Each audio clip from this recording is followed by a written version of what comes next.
মা অনেক আগেই মারা গেছে, তাহলে ফোনটা ধরলো কে? তারপর আমি কথা না বলে ফোনটা কেটে দিলাম। এরপরে সেই নাম্বার থেকে SMS আসলো, আচ্ছা কে আপনি, কল দিলেন আবার কথা বলেন না, পাগল নাকি আপনি? তখন আমি একটু মজা নেওয়ার জন্য, শুধু মজা করার জন্য তাকে বলছিলাম যে কিরা আমাকে এখনো চিনতে পারিসনি, ছি এই তোর বন্ধুত্ব। এই মেসেজটা আমি তাকে দিলাম। সে বলল, আচ্ছা তুই কি লাবণী? আমি বললাম, এখনো চিনতে পারলি না?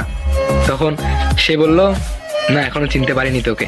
আমি বললাম যে ঠিক আছে, খাইছিস, খাওয়া দাওয়া করছিস? এইরকম করে কথাবার্তা বলতে বলতে মানে সেই মেয়েটা পরিচয় পায় আমার যে আমিও একটা মেয়ে, SMS এ কথা বলে। তো তারপরে, আচ্ছা তুই কি রোজা নাই? আমি বললাম যে না আমি রোজা নেই।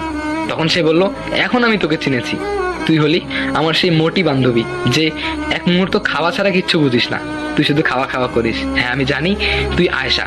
তখন আমি ওটা সুযোগ পেলাম, ভালোই তো।